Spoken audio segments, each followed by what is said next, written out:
Fast and easy assembly. First step, organize the parts. Start with the handles. Make sure the handle arch is pointed down and the ends of the lower handle sections are pointed up. Position the shroud.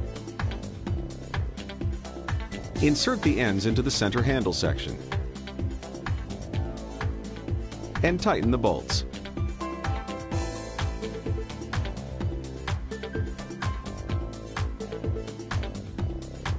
Attach to the mower.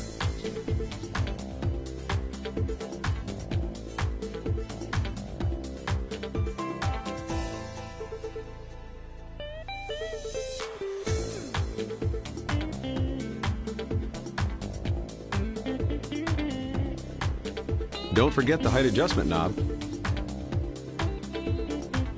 Adjust the mower height and handles, and you're ready to mow.